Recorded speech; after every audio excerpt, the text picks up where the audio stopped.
This week on Thirst Impressions, we're talking about cults, communes, and cocktails. I'm Will, and I am drinking Sky. We will be making a Moscow Mule. And what are you drinking, Spencer? Oh, fuck, Moscow Mules. I've got Reka Vodka. This is from Iceland, I believe. Ooh, chili. I am drinking Sugar House Vodka. So sweet. Local, nice. I am Kevin, and I am going to mix it up. I'm going to do Kettle One vodka, and I'm also going to do a Kentucky Mule with Four Roses bourbon. Welcome to Thirst Impressions. Yeah, what are we drinking today, Kevin? That's a good question. So Spencer was... I'm the Spencer, man. that was your assignment. No, I'm just yes, kidding. Spencer was going to walk us through that. I'm the designated drink human this week. Yeah, so this week we're going to be drinking a Moscow Mule. Yeah, it's an interesting cocktail. It's actually one of the first cocktails I personally had when I started drinking. If you listen to the last episode, a lot of us started drinking later in life, except for Will. It was later in my life, okay? Later in your life, that's fine. But it's a pretty easy, simple cocktail. And I didn't really understand the history. I made a lot of assumptions about it. I assumed it was Russian in origin. Maybe that's racist of me or something. But I made a lot of assumptions about it. And it's a favorite cocktail of mine for a few reasons. One, I grew up in Jamaica. We love our ginger beer. That's a key part of the cocktail. I'll tell you a little bit about history. And ginger beer in Jamaica is intense. It's spicy, flavorful, sweet, very crisp. And I think that led to my love of Moscow Mules because ginger beer is a large component of the cocktail. The recipe is pretty simple. All you really need is some limes. Fresh lime preferred. I actually went through the trouble of getting some fresh lime for this cocktail myself. Normally, I'm the guy who just gets shit in the bottle and I squeeze it in, whatever. It's all good. But I wanted You're learning. You're learning. Yeah, Spencer. yeah. I'm taking Kevin's advice and I'm learning.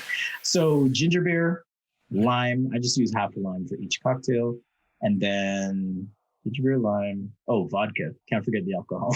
Vodka. Now it's best with the alcohol. Yeah, absolutely. There's different types of vodka you can use.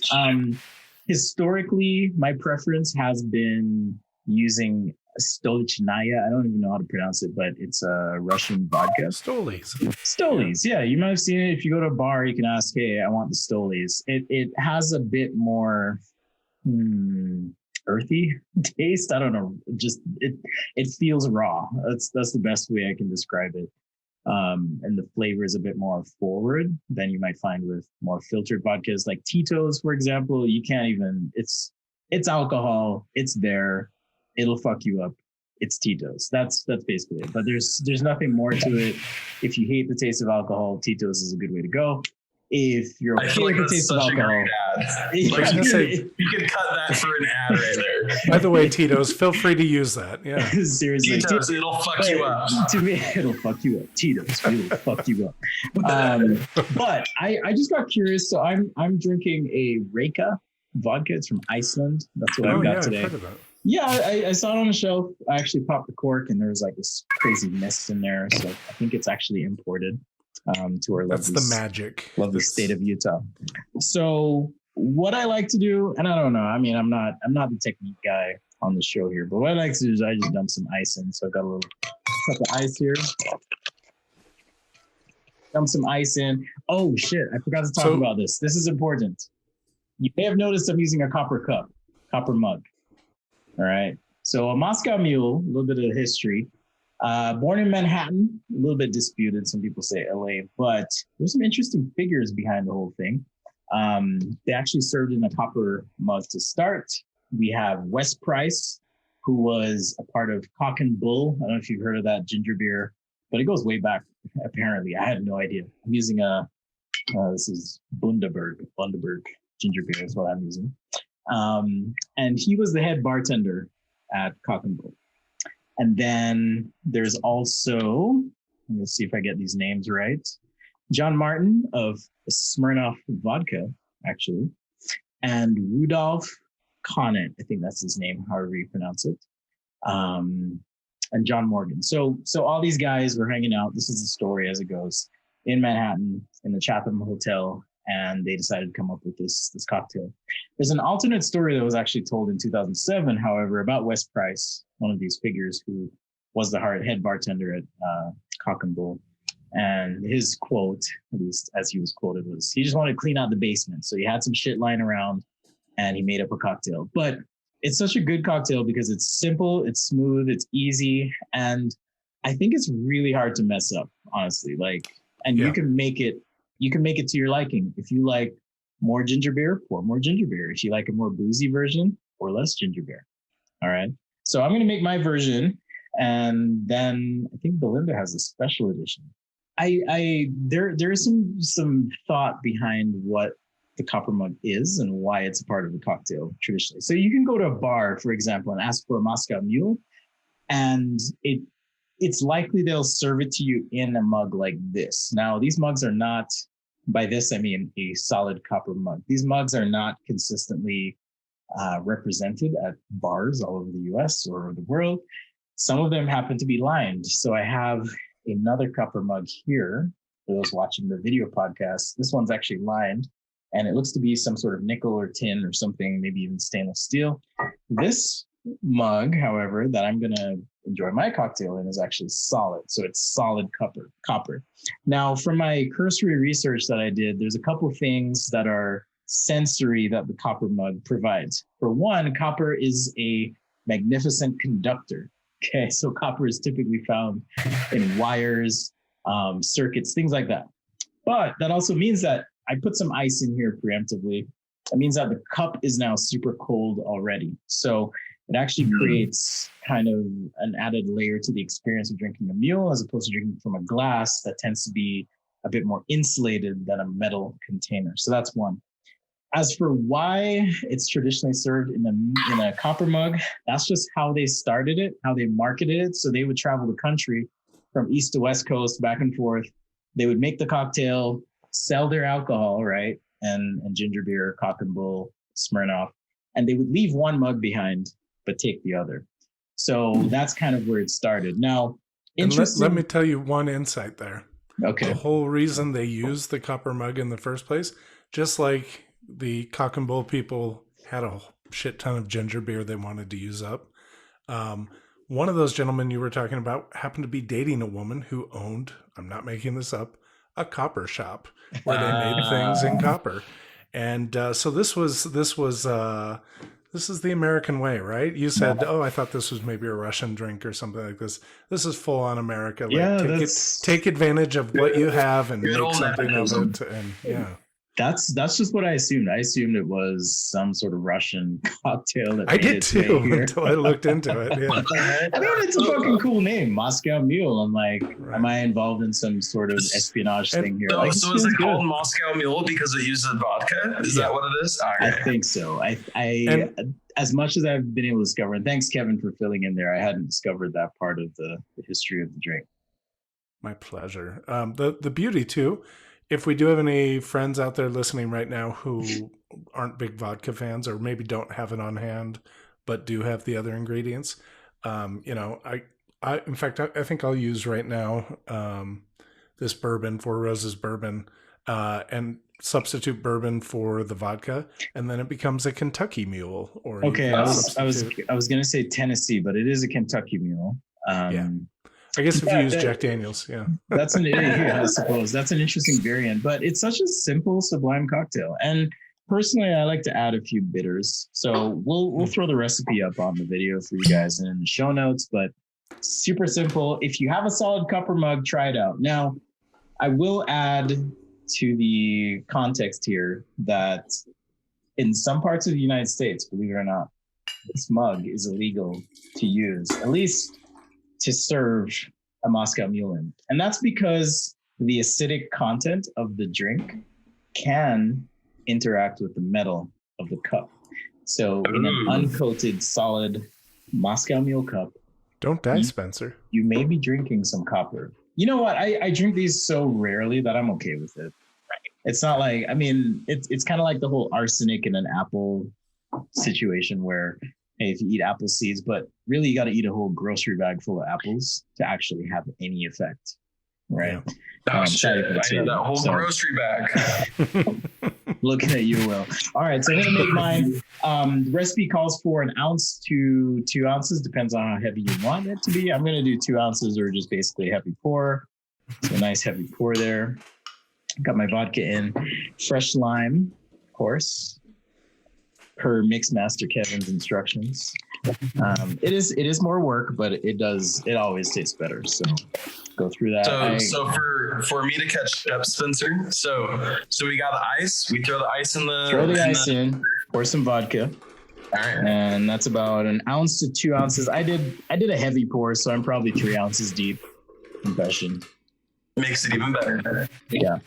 And then I've got this ginger beer. I'm using a diet ginger beer because, I don't want to overdo it on the show. But if you like real sugar, go for the real thing. It's pretty cool. This is Bundaberg ginger beer. It's pretty crisp. But if you can get a strong ginger beer, and I would say try to use ginger beer, not ginger ale. Ginger ale tends to be a little more subtle in the flavor as opposed to a spicier ginger beer. So you can use that. Now, if you can't use ginger beer, Belinda has a recipe that she uses. How about you tell us about that, Belinda? That's true. So I don't drink carbonation of any sort. It's very rare that I'll take a sip of anything, even beer. So what I did is made sort of a sour. I did mine with bourbon, so it's more of like a Kentucky Mule sour. I made a syrup out of my ginger beer. And so what I did was I poured the ginger beer off into a glass measuring cup and let it just sit on the counter for an hour or so. So it kind of gets flat? A little flat. It boils and it'll get even flatter as it goes along. Then I poured it off into a saucepan and put a cup of turbinado sugar, some lime peel, a few mint leaves, and ginger. Actual ginger. Oh, nice. I've been sipping on this drink So already. is it like a ginger simple syrup, basically? It's a ginger simple syrup. So all I did was I mixed the lime juice, equal amounts of lime juice, syrup, and then about twice the bourbon. And I shook it and then just filled my little glass, and it's lovely. It's very nice. Yeah, the Mule to me is one of those cocktails that's really hard to mess up.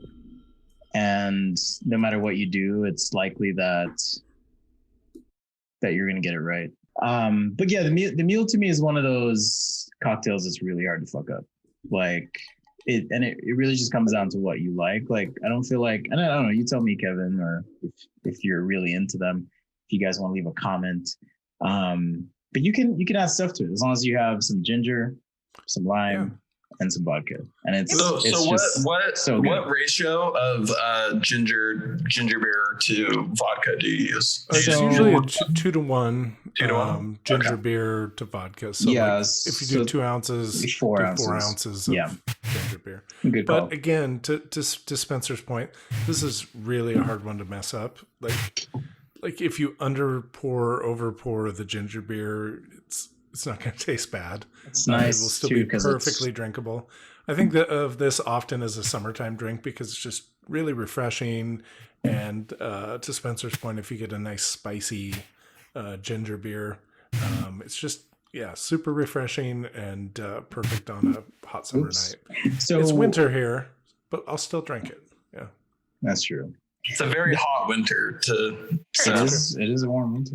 So I have these ginger bitters. They're by Hella. I don't know if you've seen these before, but I like to add them just as a little bit of a float on top, because then you get a little bit more bitter, less sweet, but you also get that intense ginger flavor. So that is a Moscow Mule. Pretty Cheers, simple. Friends. And like Kevin said, if you want to try a different alcohol, you can do that too. Make it a Kentucky Mule, or if you want to do no carbonation, check out Belinda's recipe. Cheers. Cheers. How you doing? Cheers. You getting yours, Will? I'm getting mine. I'm guessing this. I'm guessing this is slow. your. It's all good. I'm guessing this is your first Moscow Mule. Actually, no. My very first purchase of alcohol was in fact a Moscow Mule. Okay. Wow. Okay. Yeah. Your very first legal purchase. That's true. My very first legal purchase. Awesome. Always been a favorite of mine though, just because of how easy it is to drink. Like, I remember, I mean, this will certainly be, I think, an episode in the future, but I remember the first time I tried wine, for example, and I was like, what the fuck is this? Because I was expecting grape juice. Yeah. I was expecting, sweet, satisfying purple drink, and I was just like, what the fuck? And it was an expensive Italian restaurant, so I just assumed that whatever I get will be good, but it's not how it works with wine. Well, it very well may have been good to other people, but for you in that moment when you were used to drinking sweet things and subtle things, then I mean, like many people, I didn't like wine until I tried Moscato, and I was like, okay, I get it. Start off small, right? Yeah, you start off small, and then you build it up.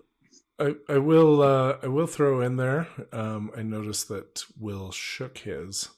Oh, generally you wouldn't do that. It's carbonated. Bummer. So the beauty of the mug is you can just make it right in there. Really, if you pour the alcohol first or the lime juice and alcohol first, and then the ginger beer, it will just kind of naturally stir itself. I did use my bar spoon to stir it up just a little, but I was watching very carefully because I was worried it was going to explode from the carbonation building up in there as you shook it. But it did kind of like detach a little bit. Yeah. Yeah, I was worried about that. That's why I had to like pause a couple times. Uh-oh. All right, well that's good to know. So no shakes. This is a place of learning. Yeah, this is a place of learning. Yeah, some cocktails are shaken. I mean, we all hopefully, if you've seen the James Bond movie where he orders his Vespa, it is shaken, not stirred, right? So some cocktails are stirred, some are shaken. And the flavor can change, and correct me if I'm wrong, Kevin, the flavor can change the presentation. And typically would you say it's citrus-based cocktails that are shaken typically? Yeah. Okay. Or really almost any kind of juice, but definitely citrus.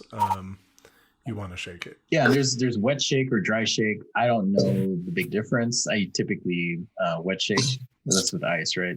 Yeah. So that's what I'm familiar with, but this show is all about learning and exploration. We'll get into a sour one of these times where we do a dry shake and teach people about that. Yeah.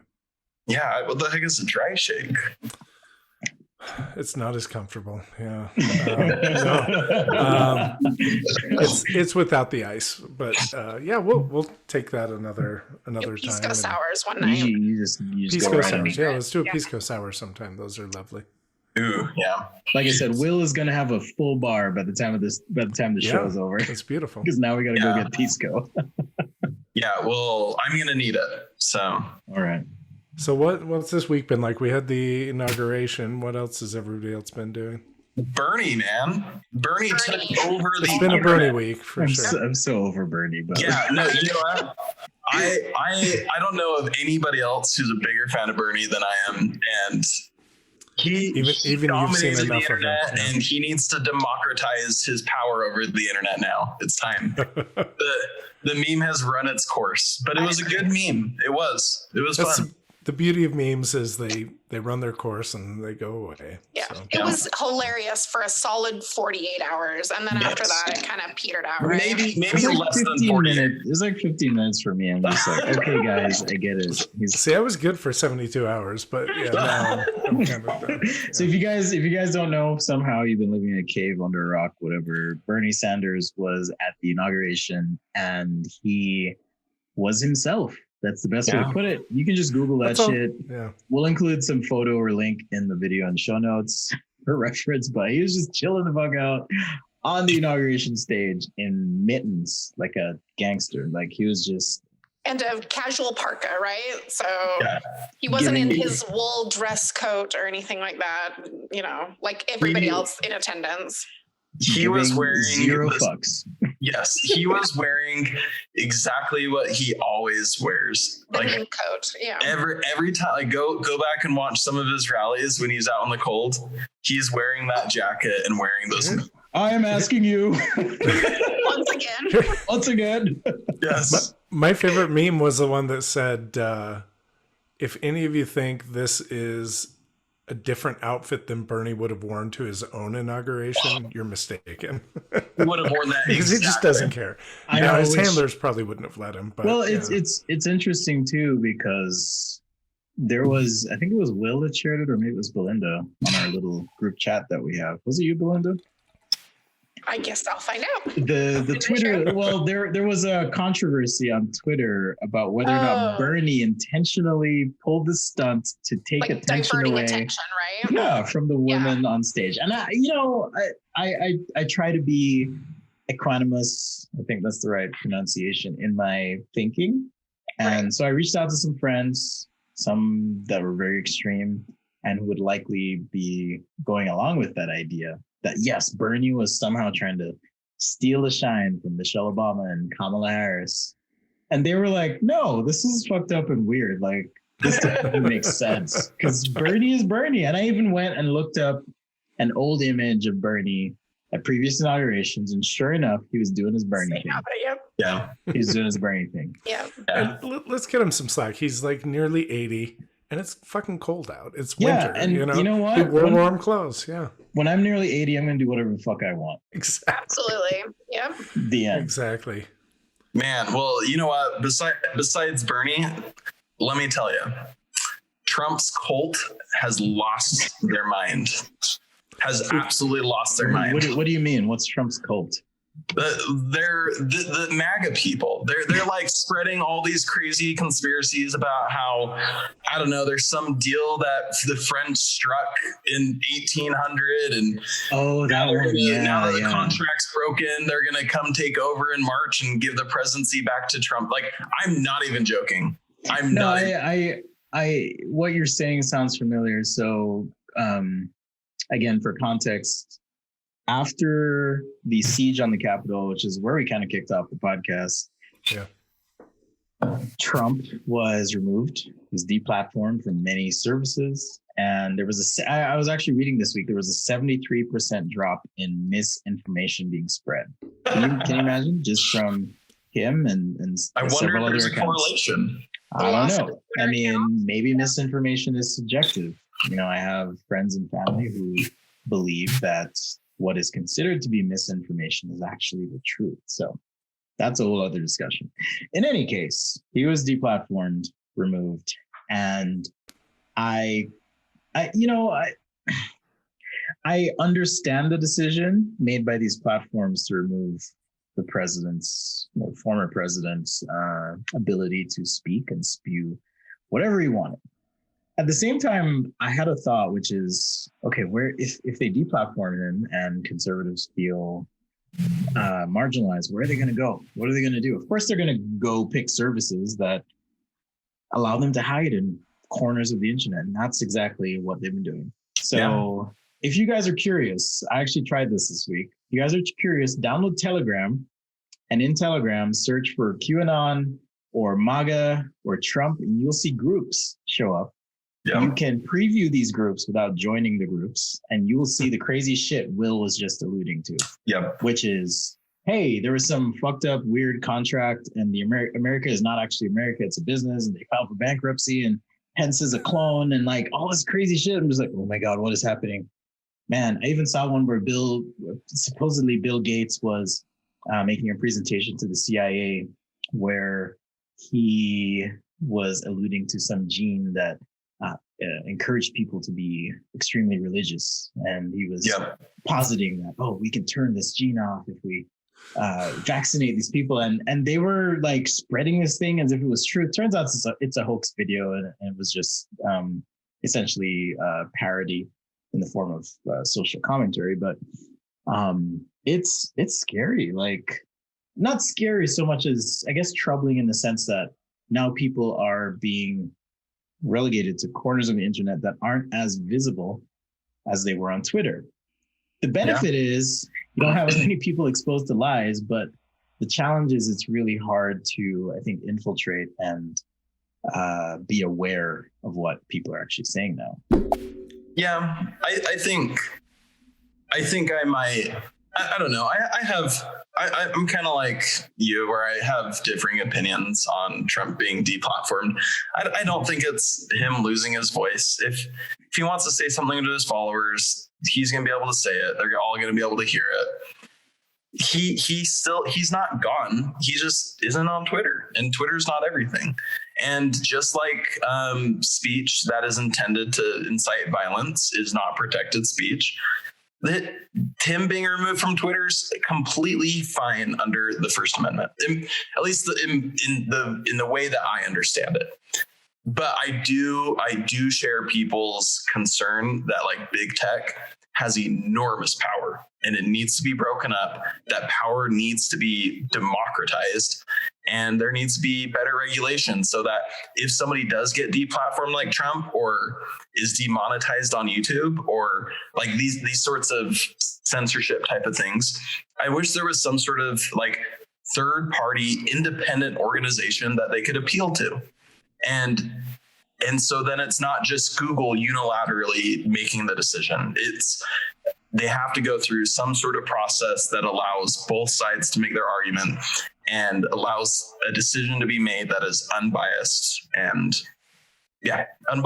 so that's how I see it. But yeah. So I think it's interesting the phrase you used, the cult of Trump. I know a lot of people would I guess balk at the notion of calling it of it being a cult. And I've had experience in my life where I've referred to various organizations as cults. And I do think, again, to be fair, I do think it's a fine line between like an organization just being one that you don't care for, and therefore you call it a cult because you don't like the people that are so excited about it, or what's truly a cult. And we were talking about in our group chat this week, cults and what was the movie? Midsummer. Midsummer. That's right. I guess that came out in 2020. Midsummer. I think was 2019. 2019, wasn't it? Really? Oh, maybe it was 2019. I guess 2020 is a blur. Tell us about Midsummer. Did you watch it, Belinda? I got about 30 minutes into it. Oh but I my had god! Oh my god! But Really? the first 30 minutes, I was like, Belinda, oh, no. You're not ready for this chat. No, I'm not. I'm not sure Belinda's ready for Midsummer. Yeah, so there are going to be spoilers in this. So It's all good. Yes, spoiler alert! Spoiler alert, everyone. yes, The spoilers might be the part she needs to close her eyes for anyway. So she doesn't have bad it's all dreams, good. It's all good. yeah. I heard. I got the impression from our previous conversations that you guys were disturbed by Midsummer. And I mean, I'm wondering why. It's an uncomfortable movie in many ways. So I watched it again this weekend, just after you guys were talking about it. It was like, because I remember like really liking parts of it, but then being super disturbed by some parts. So Midsummer is a slow burn. I don't know if would you call it drama? Would you call it horror? Would you call it psychological terror? Psychological thriller. Psychological thriller by Ari Aster. And if you don't know who that is, he also did Hereditary. Yeah. I don't know if you guys have seen that movie. That's a good one too. It was fun fact. Part of it was actually filmed in Utah. Oh. Actually, much of the movie was filmed in Utah. What? Midsummer? Midsummer was? No. Hereditary. Yeah, Okay. A lot of it was filmed in Utah, Park City, actually. So anyhow, he has a certain distinct style, and I'm one of those weirdos. When I watch a movie, I pay attention to the periphery of what's happening, the background, the side characters, the overall message and theme. To me, the movie is an allegory for an abusive relationship.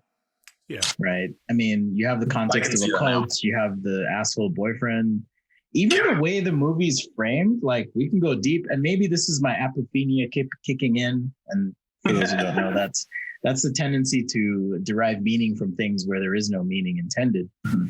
But I look at the movie and I see the way he's framed certain shots. There's a shot where the main character, I forgot her name. I'm terrible with names, guys, so my apologies. Do you remember her name? Danny. Danny. Okay, so Danny is talking with her boyfriend, who is a jackass. Some jackass. Okay, so they're I can't talking, remember his name. but the way the scene is framed, she's looking in a mirror at him, and there's not a direct dialogue face to face. And to me, as a designer and artist, that's what I do. I look at that and I try and derive some meaning, and I'm like, oh, this is the nature of the relationship. Like, she is speaking to his image or his projection of what she needs him to be. And how fucked up is that? Because I've been in that like situation, whether it was marriage or other relationships, where I can't feel like myself. And so that really resonated with me. But I feel like the whole movie itself is an allegory for toxic relationships. No, and I mean, to Will mentioned earlier today, it's so beautifully shot. It's just so gorgeous. So that and in watching it a second time, what I found is I really noticed more of what you're talking about this time. The first time, that top level crazy shit. Who were you watching the movie with the first time, Kevin? So my 17-year-old is really into like horror movies and things like that. And she was like, hey, do you want to go watch this movie? And I was like, sure. So when I took her to the movie theater to watch it, I was texting Spencer and I told him, oh, I'm going to watch it. Because he's like, you need to see this. And he's like, oh, cool. Are you with Belinda? And I was like, no, I'm with Spencer, my 17-year-old. And he's like, I don't think that's a good idea, man. You should leave. I'm like, oh, no, she's fine. She's totally fine with horror movies. And he's like, oh, it's not that. There's a few scenes that you might be uncomfortable watching with. And it's true. In the end, we were both a little uncomfortable. And we're very close. So, like, I mean, we don't, like, not talk about things or whatever, but there's some weird shit in that movie. Sorry, I think the Mule is hitting hard, but I'm laughing because Belinda has no idea what the fuck we're talking about. I think I've told her. I told her like some. Yeah, Oh my God. I came home and I was like, oh my goodness, it was so wild. Like he's like, it was all like the sexual shit and everything. Like we said, spoiler alerts. And I don't know. I mean, I'll just say they end up in a situation in which I feel like so many boundaries are crossed, and there's really no way for me to say this in a tactful, deliberate, descriptive way. But I guess all I can say is holy shit, man. There was a scene where there's a ritual, like a sex ritual. It was like the virginity ritual, right? Yeah, like, some virginity sex ritual with what would you say, Nordic vibes, Swedish. tone, Swedish. Yeah, some pagan. Just odd. I guess the foreign nature of the ritual, and that's not to say it's bad, and like I'm not. And okay, let me be careful what I say. I'm not saying I'm advocating for this to happen, but I don't want to diss on culture if this is actually derived from some real thing. But it was uncomfortable in the sense that this challenged my notion of normal, what I consider to be normal, acceptable interactions. And it's interesting with Ari Aster in his movies. He is able to like juxtapose your perception of what is normal or real or okay with whatever he's presenting, but he does it in a way that is packaged like it's packaged in a palatable enough way, and then when you open it, you're like, "What the fuck?" Until it's not. But it's too late. It's too late. And you're there. That just happened. Oh my god! So if you guys have seen the movie, definitely comment. I would love to hear what you thought. But I remember walking out of it the first time I saw it, and I was with my girlfriend at the time, and I was like, "What the fuck? I need therapy. This is too much." Okay. I'm going to go off on a tangent here. Watching scary movies with black people is the best because they're like, oh no, don't go in there. Don't do that. Girl, you're going to die. And I'm just like, yeah, You know it, and you hear us all talking in the theater, and we're like vibing and riff. Have you guys experienced that or no? No. Oh my God! I guess we all need to watch a horror movie together. You need to do this. Yeah. Yes, it's a thing. So anyhow, there's this couple that was BIPOC, and at the end, they look at me and my girlfriend at the time. They're like, "I need therapy." I'm like, "Me too, man." This is too much. This is too much. It's having rewatched it today, there were parts I even forgot about, like the whole sacrifice sequence, I guess, as you could call it. It's pretty graphic. The last 15 minutes are a consistent, continuous holy shit moment. Yeah. See, I'm talking about the earlier one off of the hill. Oh God, dude! Like that, yeah. that is in and of itself is shocking. Go ahead. So I watched just a little bit of it today, just because I thought we might talk about it. And I was telling my roommate that you guys had thought it was a little bit disturbing, and to me, it just wasn't disturbing. Wow. But like as I was watching it, like the ritual scene where like you have two elderly people commit ritual suicide, and like in my head, like I'm just thinking I've seen so much worse in zombie movies. I've seen a zombie like rip out people's entrails and eat them, and like bashing their heads. Zombies aren't real, right? Yeah, I mean, but those people aren't real either. Now I don't want to go to Sweden. So like in my head, I feel like I've just been so desensitized to this sort of stuff where whenever I see like that sort of thing, all I can think about is, well, that's just fake blood and they're using some. I mean, like, I get it. You watch Evil Dead, you watch Dawn of the Dead, stuff like that, 28 Days Later, and or even The Walking Dead, and yeah, it desensitizes you to gory violence. But with this movie, I guess this is a good segue. It touches on things that we've all experienced. Yeah.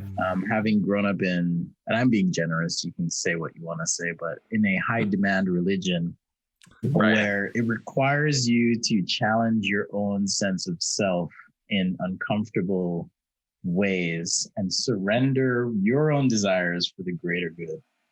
Yeah. At the same time, you mentioned this ritual in the movie where these elderly people commit suicide, but I actually think there's some beauty in the way that they divide their lives. So the way it goes is from 0 to 18, you're a child, I think. And then from 18 to 36, you're an adolescent. And then at 36, you become an adult. And from 36 to 54. A worker, I think they even call it. Yeah, something like that. So there's this beehive mentality, which I guess will bring us back to Mormonism, which we are all a part of, and we'll talk about for sure. And then there's the sunset of your life from 54 to 72. So that's actually what happens is these people are at that age, the time of their sunset. But there's also something, I think, comforting existentially about having some foresight or forethought into the progression of your life. Right. And being in a high demand religion, growing up in a high demand religion, you don't really have an outlook beyond I exist to make babies and give money back to this organization. That's kind of what it is. See, but that's where the movie got to me and gave me a little PTSD. I mean, in several places it did. Is I took what you're saying, and I can understand your perspective of saying it's kind of a beautiful thing to subdivide and know, oh, this is the time I focus on that.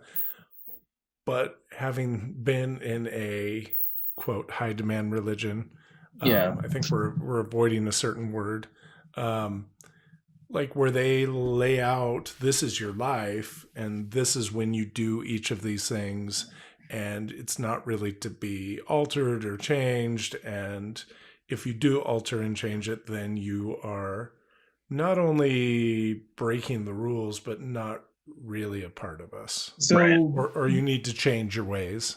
So for our listeners, Belinda, I'm going to pick on you. If I were a space alien and I came out of the fucking sky, spaceship, and I landed, and I came to Utah, and I was like, what the fuck is Mormonism? What would you say? Well, I was never a missionary, so I knew I couldn't sell it even back then. But I would say it was a way of life, right? Like it's all encompassing, takes over every portion of your life, who you choose to marry, how many children you have, your activities during the week, what you eat and drink, what clothes you wear. What else? Everything, what right? media you watch. What media you even watch. Sometimes career trajectory. Like there's Sure. there's Absolutely. choices I've made in my life to turn down work because of this religion. Right. And I've had the opportunity of talking to people, in different parts of the country and say, oh yeah, we're Mormon, and they're fascinated and, totally, tell them all these gripping stories of the absolute insane, to people that grew up Mormon. It doesn't feel so insane until you've left, but yeah, seems a little crazy to outsiders for sure. Well, I think like you can even tie that to kind of Midsummer. Like I remember when I first watched it, or even when I watched a little bit of it today, I like when they first walk into the commune, like it just looks so beautiful and so inviting. You had these children dancing, and they did some psychedelics for fun. It was totally cool, and I'm like, but they actually did a good job of visually representing that experience. Yeah, That's I all I'll agree. say Yeah, at the risk of So incriminating beautiful. myself. But I think From what I've heard, allegedly. From what I've heard, yeah. I think you can kind of tie some parallels, because like when people don't know the specific details about Mormonism, and maybe my thought right here is kind of biased with previous experience talking about the subject, but a lot of times people will think like, oh, I know a Mormon family and they're so nice, they're so happy, and yeah, I'll for sure like listen to what you have to say. Like it reminds me of like seeing people walk into that commune and like thinking like, oh, look at these beautiful children and they look so happy and everybody's smiling. I don't know. I think there's some No, I agree. kind of parallels with that. Well, on Mormonism, it's considered socially required almost to project happiness, right? If we're not happy, outwardly happy, then something's wrong at home or something's wrong within you and you're not being righteous, because if you're righteous, you're happy, right? Yeah, I call it the Mormon dead eyes. And,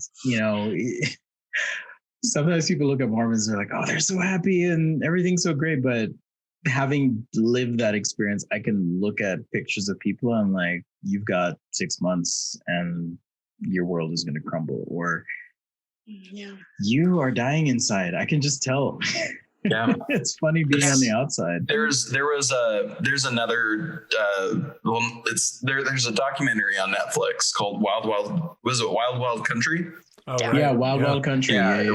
What's the cult in that show called? The Rajneeshis. The Rajneeshis. Rajneeshis. So there's like a Yes. quote in like the very first episode of this documentary, and like it's one of the original townspeople of Antelope, and when the Rajneeshis, when his cult comes in, one of the original inhabitants is like, and they just have this look in their eyes, like it's like they're not fully there.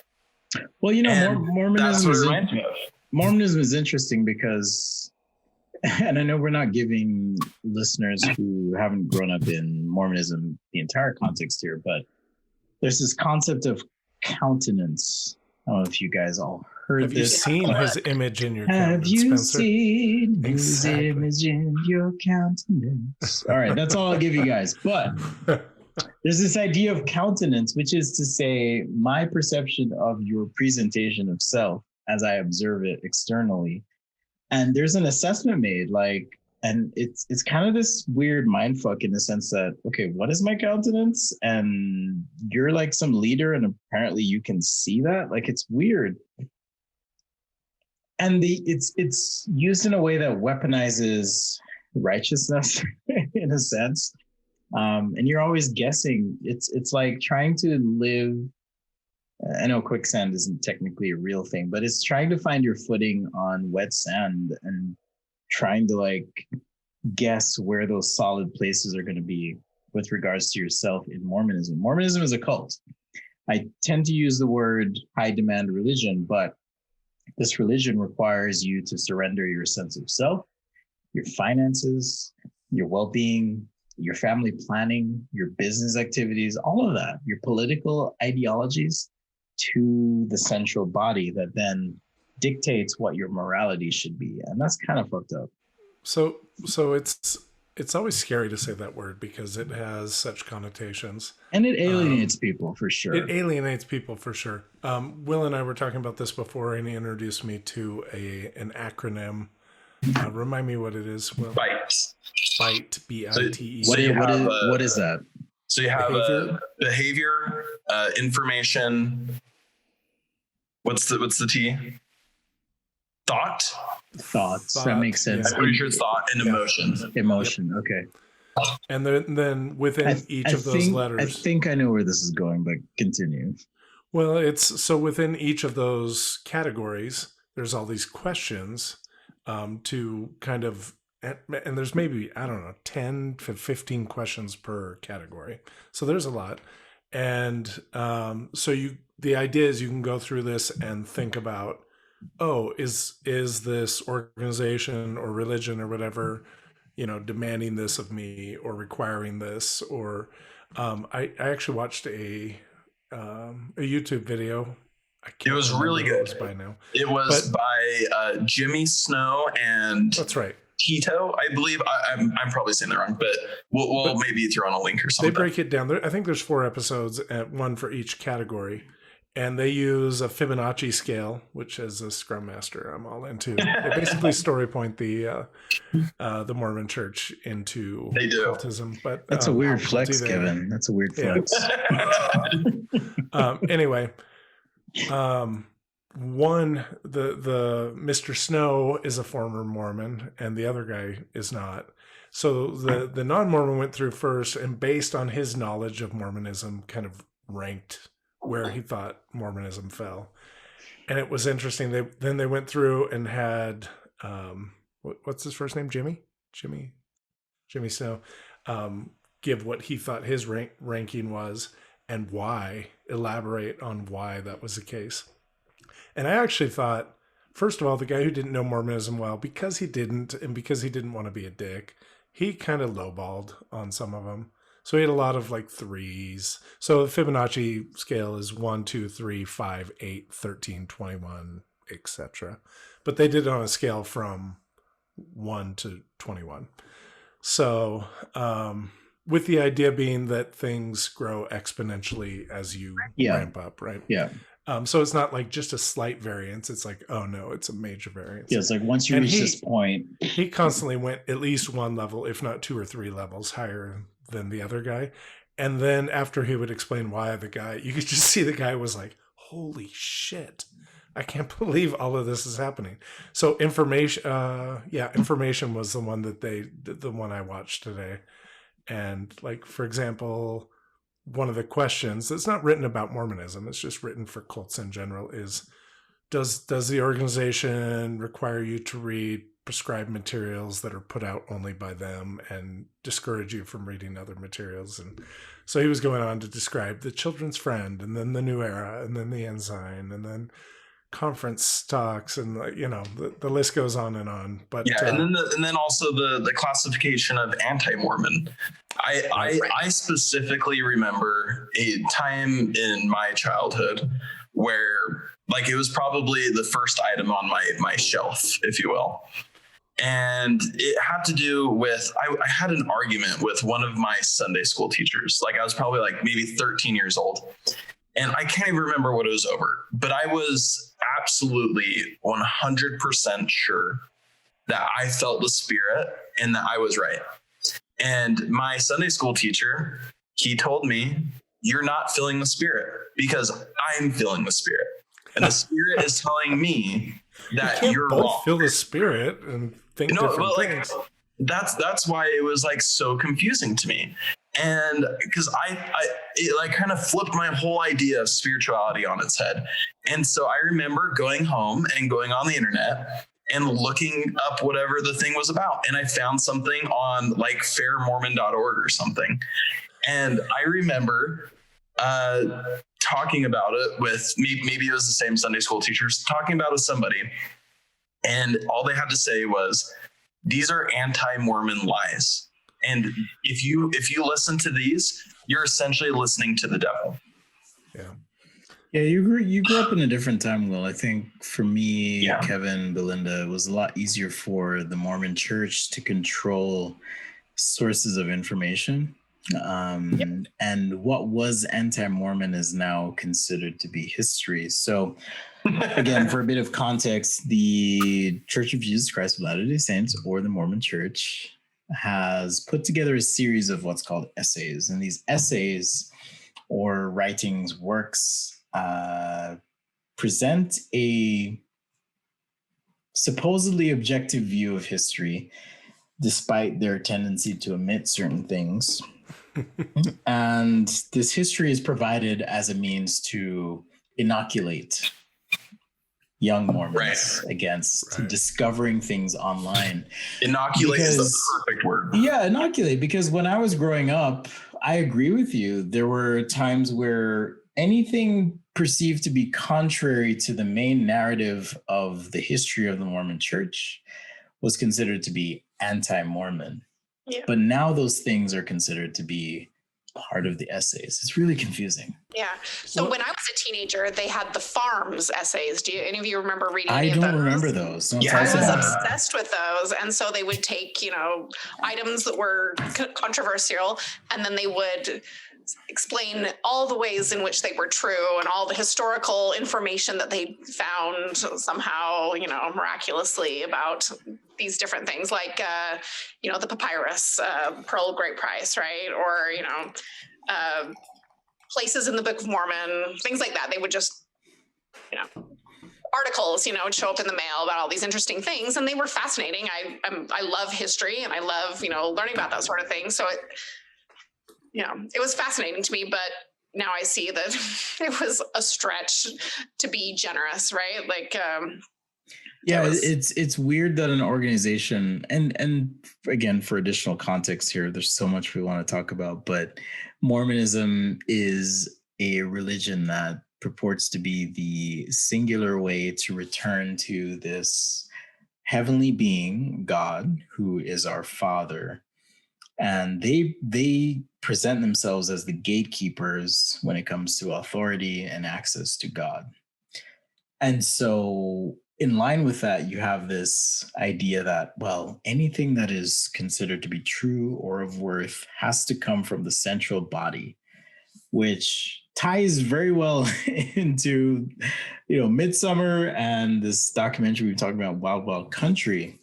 I even hate saying it, but I grew up in a cult. I did. I grew up in a cult, even on the island of Jamaica. I grew up in a cult. My parents gave me a presentation of what I should think about the world, and I had nothing else presented to me to challenge that idea. No. Oh, go ahead. No, go ahead. I was just going to say that in Mormonism, they believe all good people will go to heaven. But if you're Mormon, you get that penthouse suite access to the upper levels. You get that Rick Ross treatment. Yes. Right. Yep. I was going to say, going back to what Will said about, and I don't think you got to this point yet, Belinda, when they enter the commune, and there's even a big entryway that kind of looks like something you could potentially see in a Mormon temple, right? Like entering, like going through the veil in the temple into the celestial room or something like that. It's got that big sunburst and golden and whatever. So Mormons are often referred to as, oh, they're so kind and friendly and helpful and whatever. Just like you said in that movie, the cult appeared at the beginning of the movie. And then what happens is they give you the sense that you're their family, right? That's what they did in the movie. Oh, we all sleep together in the same buildings, and we take our meals together, and look how happy we are. Look how equal we are. We're all doing chores throughout the commune, all of these things. And then when the dark shit comes out, you're made to question, do you want to give up? Do you want to lose your family? Do you not want to have an eternal family? Well, and they also blame them too, where like I don't know, the one guy accidentally pees on their ancestral whatever. Oh, this is Midsummer, right? That's Mark. Midsummer. That's Mark. Yeah. Mark's the one you love to hate in the movie. Yes. Yeah. Yes. But like they like convince you that it's all your fault. And I'm sure the other people in the movie that were victims, I'm sure during their thing, which was off screen, I'm sure like they probably did the same thing. Like, you're trying to leave. Yeah. And it's your fault. Like, why are you trying to leave? Yeah, exactly. And the comparisons there were so stark. So much so, if you think about it, their friend that brought them there to the commune, who grew up there, said, "Oh, my parents died in a fire," which, spoiler alert, you learn. Well, you don't really learn, but you assume. Oh my later. God. You kind of understand why they died in a fire. But I still don't know why, but continue. Think of the end of the movie. Oh, okay. Think about the boyfriend. Yeah. Okay. Anyway. That just dinged my head. Yeah. Anyway, he said, but no, it didn't matter because I had my true family. Like those that think the same way I do and live the same way I do and whatever. So it doesn't matter. It doesn't matter at all. And so I think one of the ways that cults, whether they're religious or otherwise, going back to the Trump idea, kind of get people is they say, we're your family or we're your community, right? Yeah. And everyone else is against you.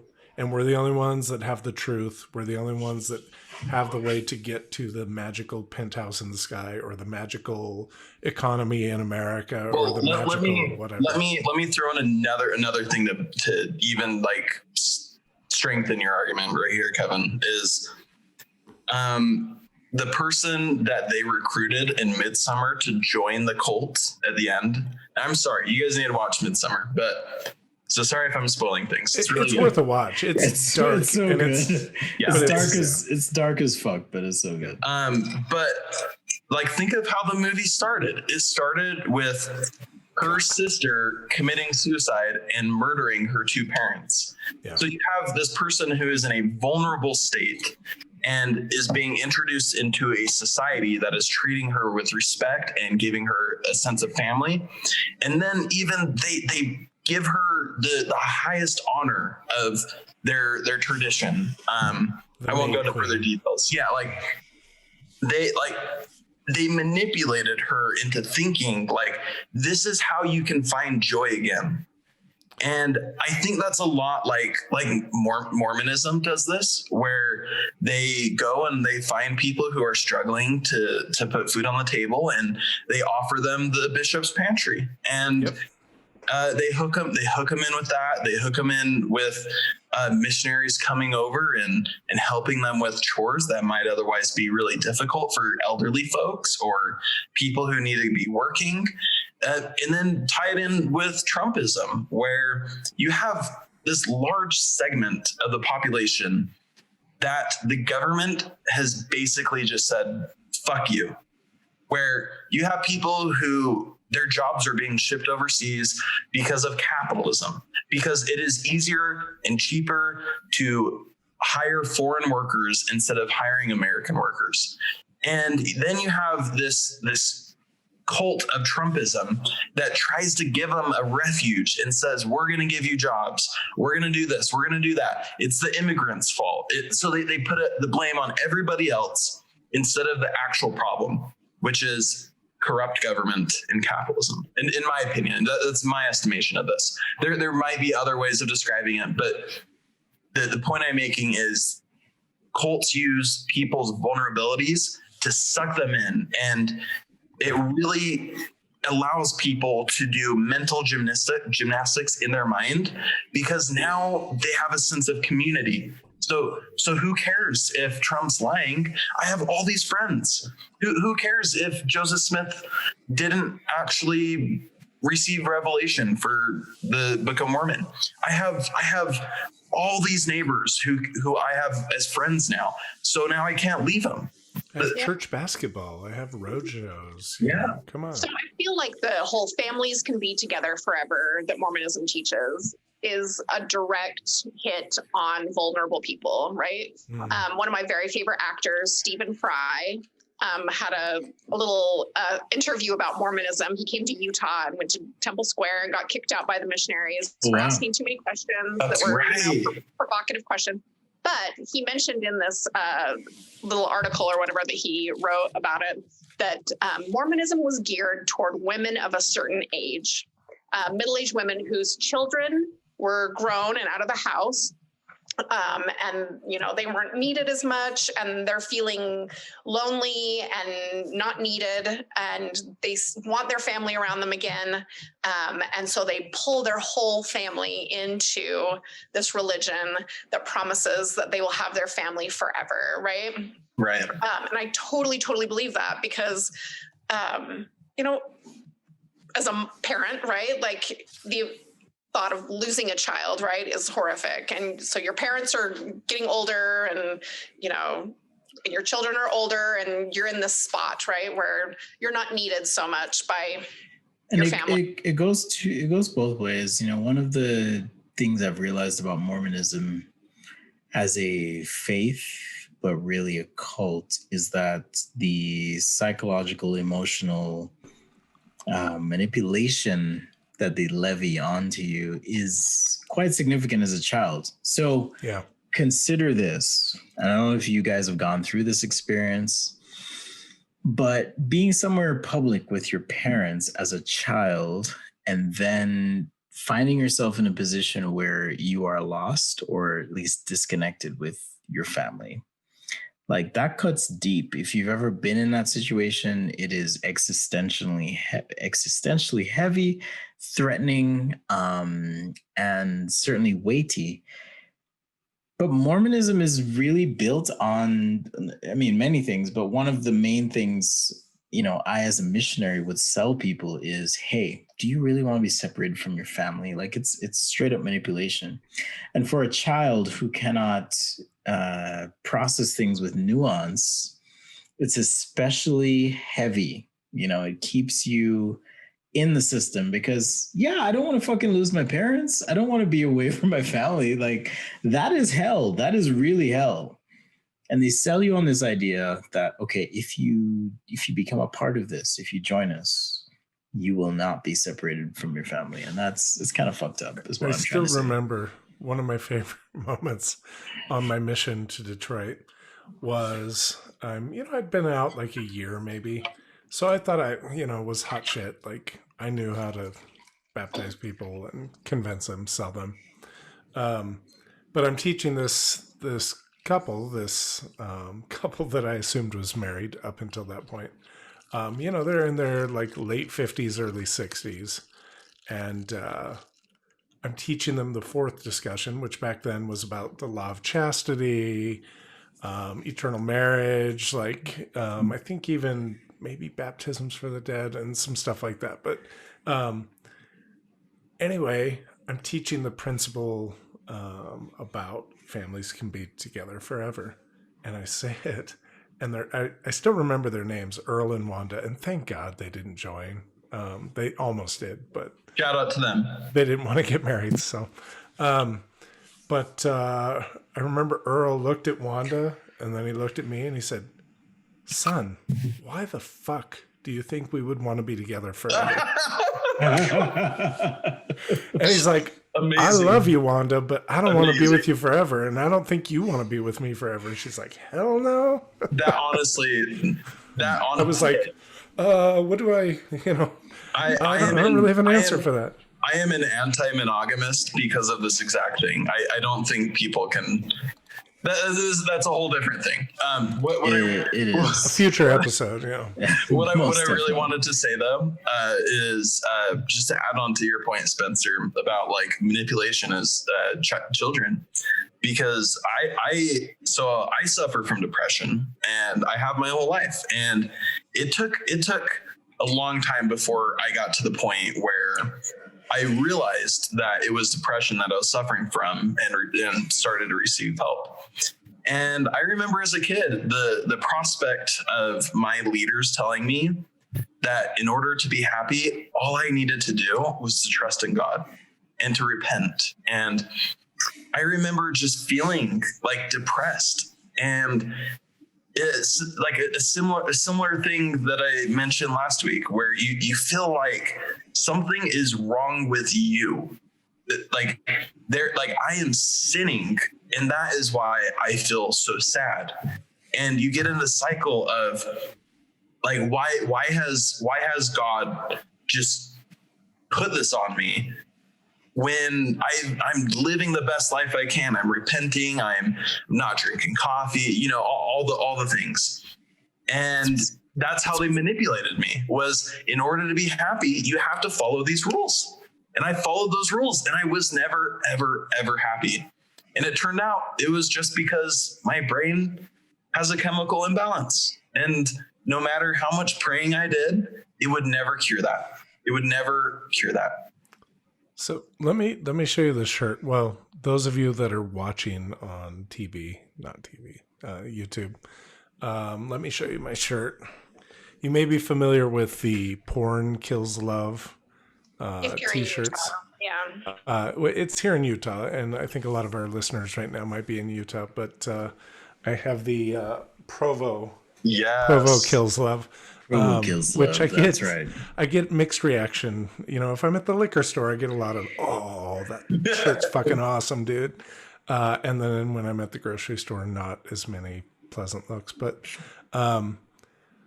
like literally, the messages being sent through Mormonism or through other high demand religions, or frankly, through a lot of religions. I won't go so far as to say all, but most Christian religions anyway, which is what I'm most familiar with, is killing people.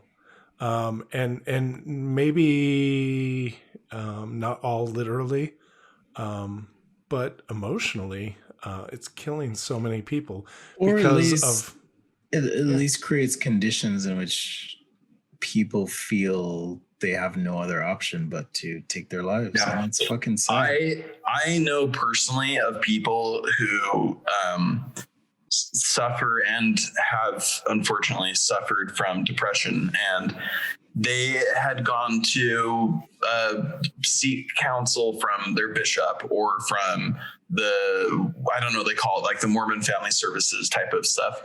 And like they were suffering from depression, and the advice that they got was, you need to pray. Pray harder. Pray harder, read more. I think we've heard this advice. Yeah. Yeah. And that in of itself is literally killing people, because they're not receiving the proper mental health care that they need from people who are not licensed therapists. But the church recommends people go to these people in order to receive counsel, when what they should be receiving is therapy. Yeah. Counsel that's actually effective from trained professionals rather than exactly people who are just trying to check a box. And you know what, like if there is like Mormons that are listening to this who are suffering from depression, there is absolutely nothing wrong with I know most of us are not happy with the way Mormons do things, but all I'm saying is, for people's mental health, is there's nothing wrong with seeking counsel from those type of people. If you are, in addition, receiving counsel from licensed therapists and psychologists who can help you with your physical needs. The counsel that you're receiving through church services is for your spiritual needs. Depression, anxiety, those are physical conditions that you need to seek from medical professionals, not from spiritual professionals. Absolutely. They're not even professionals spiritually, actually. So yeah, not even. They're just some I'm dude down the street. I'm just trying to, like, for people who are dealing with depression. Yeah. I just want to make sure, like, people are absolutely go seek whatever counsel is comfortable for you, as long as you're also receiving the help that will help your physical body and the chemical imbalances that you're going through. Yep.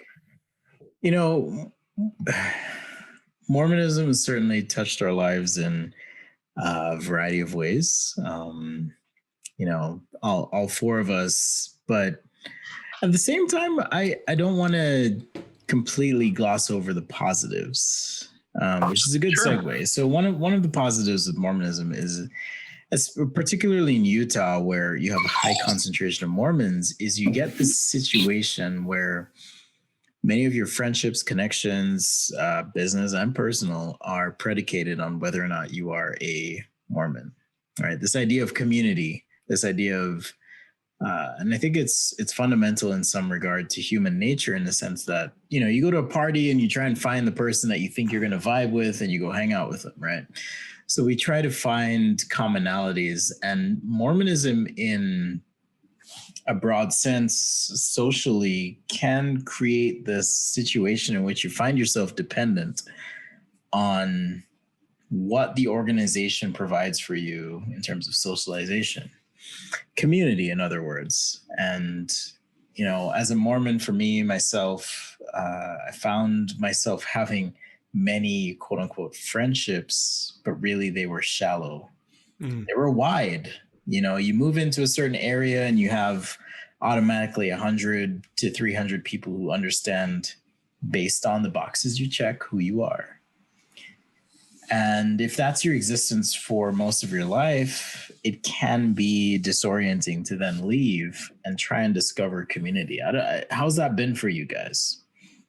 So I have a thought about this, and it just popped into my mind today, was the idea that we didn't share too much of ourselves with our friends, our quote friends from our wards, right? Our congregations, possibly because they could someday end up in a position of power over us and then know all our secrets, right? To be like, wait, yeah, that kind of an underlying idea that, you know, this person who I'm friends with also could someday be my bishop or my stake president or my Relief Society president.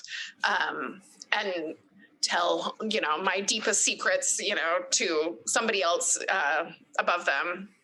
But yeah, I think it solidifies like all these shallow friendships. You're with them weekly, sometimes more than once a week, right? For meetings, or activities, right?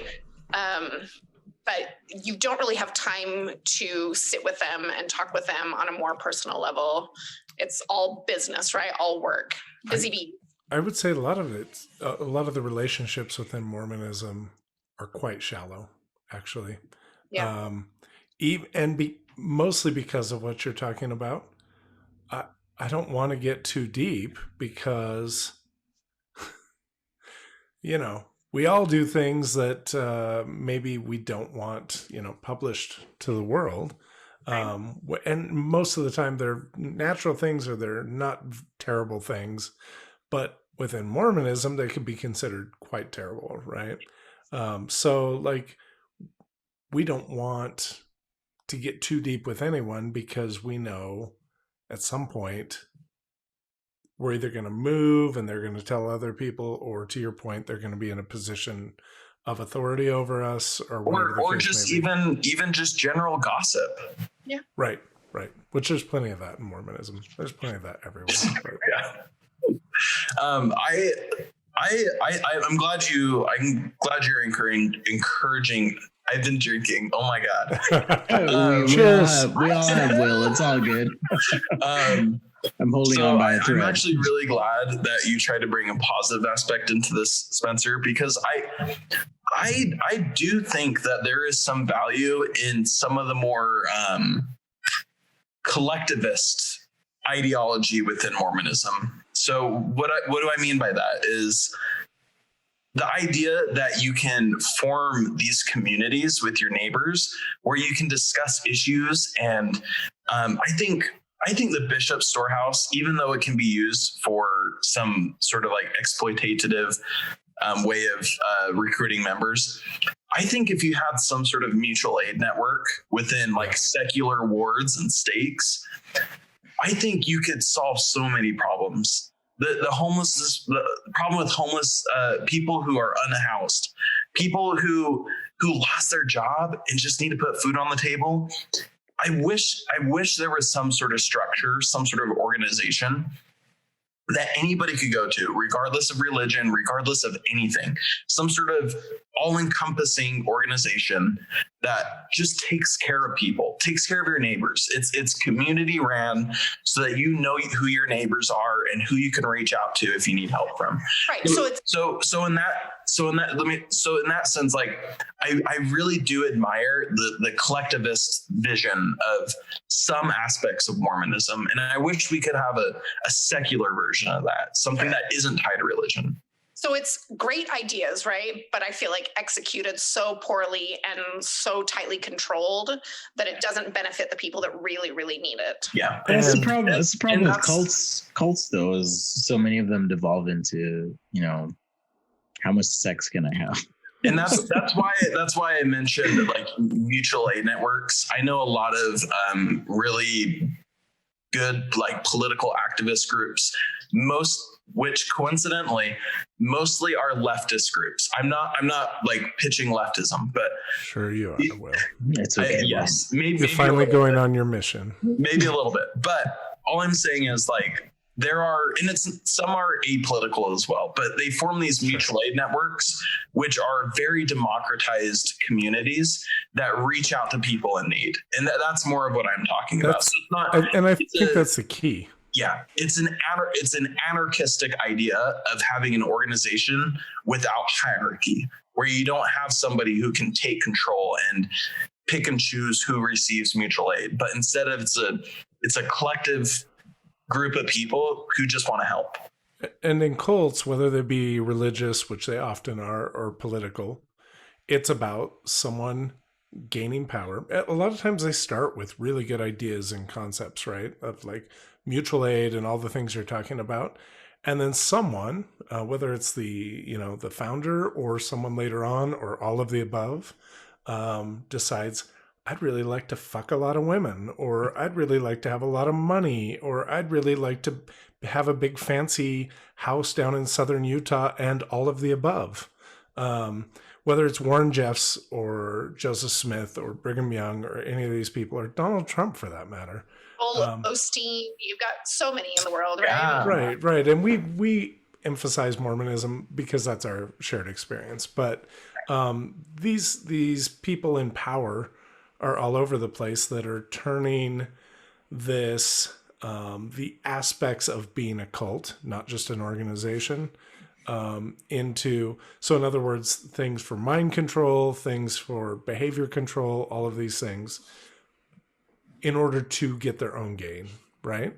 And I think that's the shared thing. So the democratization of some sort of mutual aid society, ooh, I've been drinking too, I think is a key component. Not one person can be in charge. So if, I say, well, I'm in charge, and so if you want to come get food from my pantry, then you need to be okay with me, marrying spiritually and physically some girl who's a few months shy of her 15th birthday, say. That would never happen, Kevin. That would never happen. Oh my God. Yeah. How could you say such a thing? Bastard. I know. Read the essays. Now we're being obtuse, but Mormonism, yes, the founder did, as far as we understand, did all the things with a, what was it, 14, 15-year-old? 14, yeah. Yeah, at the time. And, apologists or those who would defend the organization say, hey, that was the norm of the time. It's okay. No, but it wasn't. It really wasn't. No, it wasn't. It wasn't okay. And if it was okay, then it's still not okay. I mean, considering that Mormonism purports to have a man on this planet who can speak literally with God himself. Right. And God would know that this is not okay. At least that's the way I see it. So, and you know what, I think because we talked about the bite model earlier, and so the bite model is meant to be a way to gauge the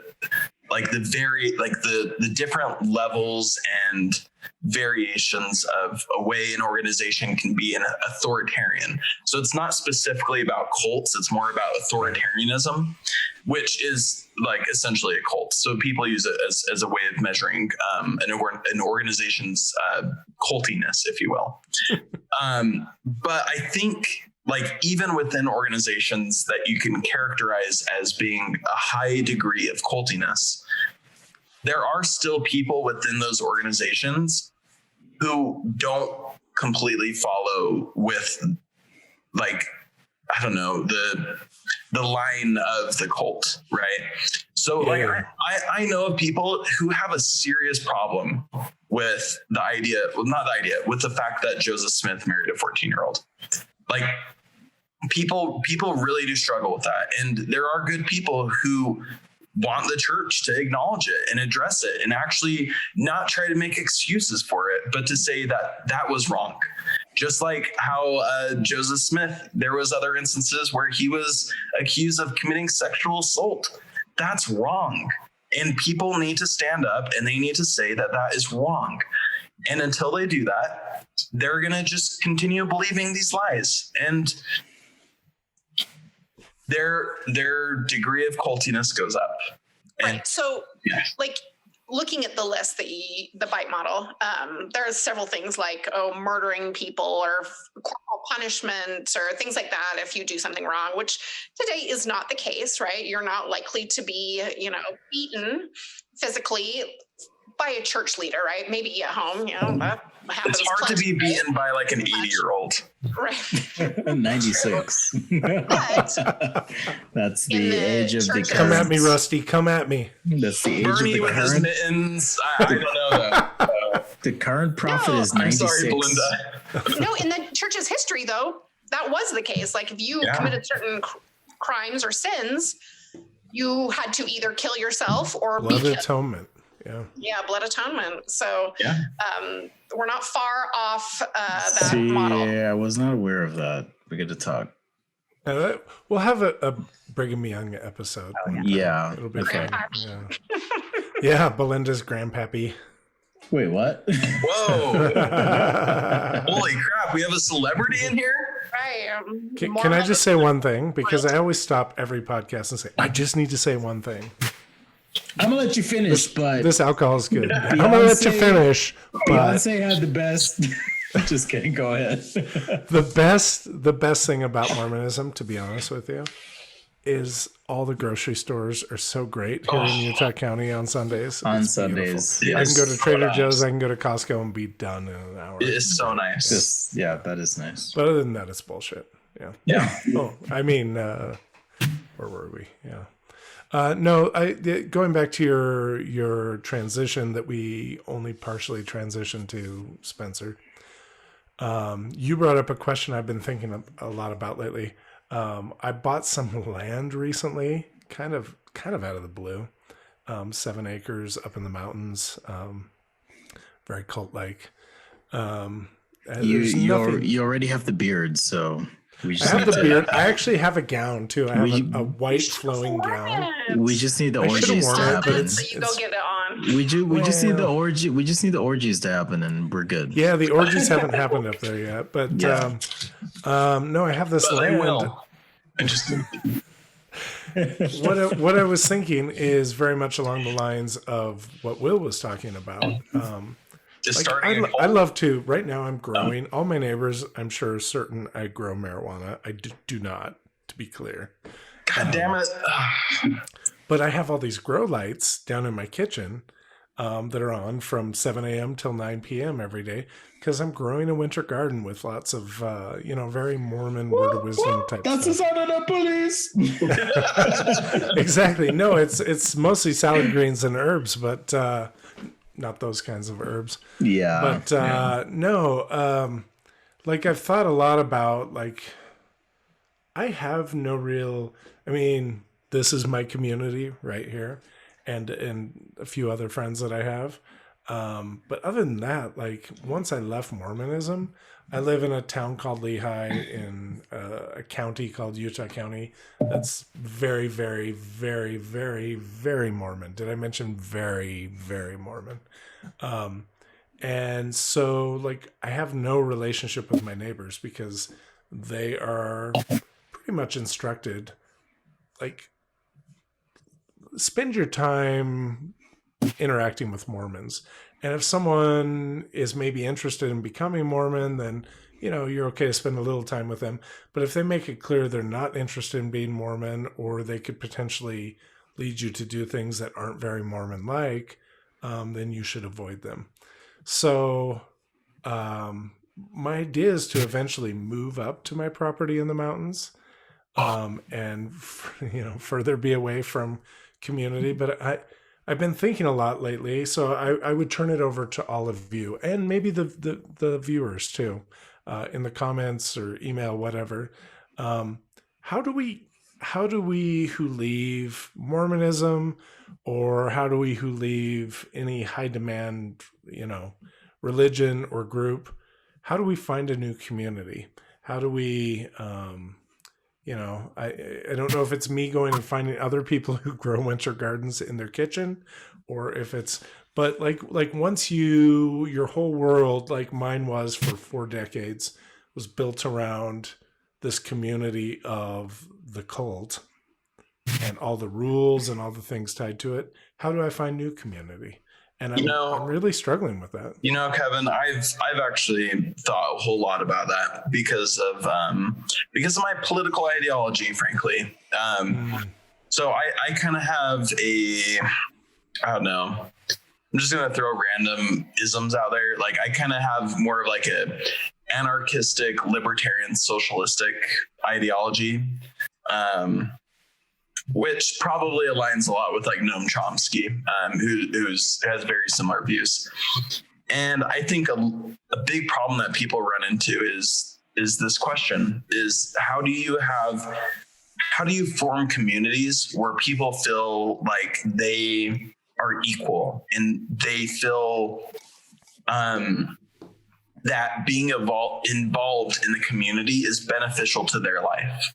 Because after all, nobody wants to be part of a community that doesn't benefit them. It has to benefit you. Yeah. And it has to be some place where everybody's treated equally. Mm. But how do you actually form these type of communities? And in my mind, I think there are a couple different ways. A big way is mutual aid. Is everybody needs aid. And when we all pitch in, it is all cheaper for all of us, and it is all beneficial to the people who need it. And other things are like forming communities in your workplace. In your workplace, you make friends, but you're still inside of this authoritarian organization where your boss tells you what to do. And I think that sort of dynamic, if we were to change it where the employees get to make the decisions, the employees are empowered to actually have a say in the way that the business is ran, I think you could probably form some of these type of communities that we're talking about within the workplace. Yeah. And even within like a trade, like even within, like I'm in software, I think you could form this type of community within a software community instead of just the one workplace that I'm in. That's at least some of the general thoughts that I've had. Mormonism is unique because everybody has a different exit for different reasons. They're in a different spot socially and geographically. And a lot of times they end up floating socially. They don't know if there are other people that believe the same as them. That was the case with me. I didn't really know a lot of people who'd left the church at all, and kind of just floated for a long time before I found anybody who I had anything in common with as far as Mormonism. And a lot of the problem with that is that you get groups of people who, because they were repressed socially, sexually, who knows what else, right? Intellectually, they go hog wild and end up making regrettable decisions or alcoholically. I've made many regrettable decisions. It's all good. Oh, we all have, right? But I'm perfect. I feel like it would be so wonderful if we had some sort of like a coordinated effort where like somebody's leaving the church and people are able to, welcome them into like this new life that they have, right? Like going back to Midsummer, part of the beauty of that community, I put in quotes beauty, is that you have those age groups that you were talking about. You have a variety of experience levels, a variety of abilities, and it's the same in Mormonism, right? Like the beauty of a wide-ranging group. And that's where I run into issues like the things you're talking about, Will. A lot of times in a workplace, a lot of times in an area where maybe you have a hobby or something like that, it tends to be kind of niche, kind of age specific or type specific. Definitely. And the beauty of a community is that you're bringing together people of a variety of abilities, a variety of interests, a variety of experience levels, a variety of everything. That's where the value really starts to add up, is all of those things coming together and the mutual aid that you're talking about. So that's my real question, is how do I love to go to bars and talk to bartenders, for example, because I love making cocktails and things like that.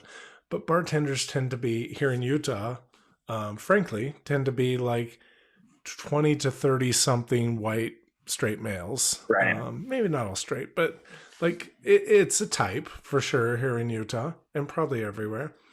And there's nothing wrong with those people. I'm not trying to say that.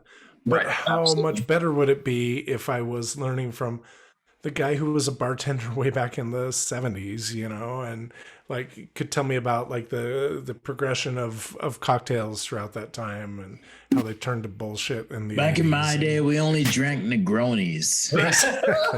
Exactly. What the fuck is this Moscow Mule shit you want to push on me? Fucking marketing ploy bullshit. I appreciate that input, Kevin. I'll have to think on that a little bit. Thank you. And it's an open question. It's not meant to be answered here now. And it's not meant to be answered just by the four of us. We'd love input from anyone who's listening. Absolutely. And make it a discussion, right?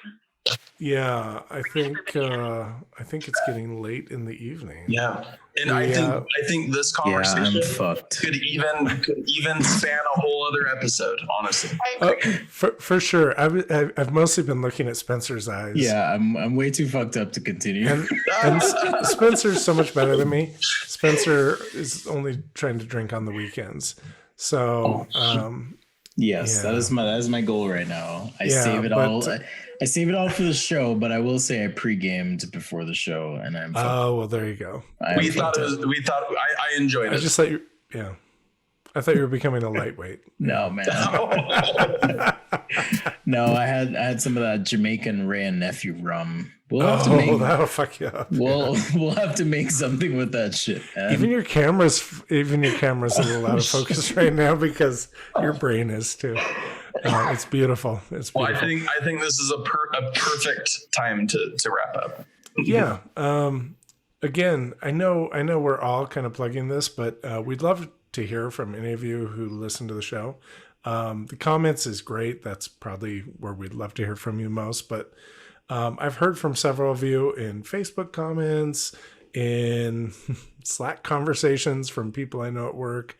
And we're grateful for the people that are listening. But be a part of the conversation. We'd love to hear not only what you enjoyed about the episodes, but what you'd like to hear that you didn't. Yeah, and things we missed. Oh, I was gonna say, and things we missed as well. I know last week we talked a little bit about Utah's weird liquor laws. Yeah, and we had a comment. I believe it was Sarah. Is that the name? Sarah? We'll find out. Oh no, Cheryl. From your Cheryl, friends. Rick and Cheryl. Yeah, we had a comment which was saying essentially that one of the reasons Utah is also difficult is the restrictions imposed on establishments that serve alcohol True. with regards to their proximity to things like churches and libraries and public spaces. So I think the law here is 500 or 600 feet, which makes it somewhat difficult considering how many church houses there are here in Utah because of the predominant religion. There's like you can drive around a neighborhood. Yeah, you can drive around a neighborhood and there's calculated. Maybe they've done it that way on purpose. Maybe maybe they wrote the law that there are stories that the Mormon church is hoarding liquor licenses, that the placement of churches is meant to discourage the placement of bars, things like that. Frankly, right now it wouldn't matter because I just listened to another podcast done by some of our local reporters. Is that by Ben Winslow? Yeah. Shout out to Ben. I like Ben. Shout out to Ben. And we don't have any liquor licenses available in the state of Utah right now. The next one that possibly might come available is in April. And there's a long list of people waiting already, patiently or not, for those liquor licenses. So yeah, it's wild. In the end, it doesn't matter. It's wild. I can probably I have a friend who has a liquor license, and maybe he would join the podcast and tell his story of how he obtained one. Like there's a secondary market when it comes to liquor licenses in Utah as well. So. Hashtag capitalism. Yeah. Well, final plug is follow us on Twitter at ThirstPod. ThirstPod. That's all I need. Follow also, Facebook and Instagram, Thirst Impressions Podcast. And maybe most importantly, on YouTube and Spotify. We'd love to have you subscribe. Soon to be Apple Music. Well, we're working on it. All right. See you guys next week. Thanks, guys. Bye.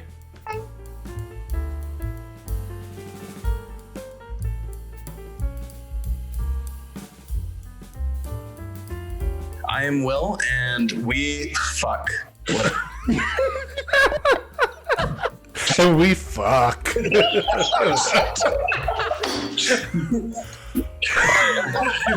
will be the definitive one. I will, and we fuck.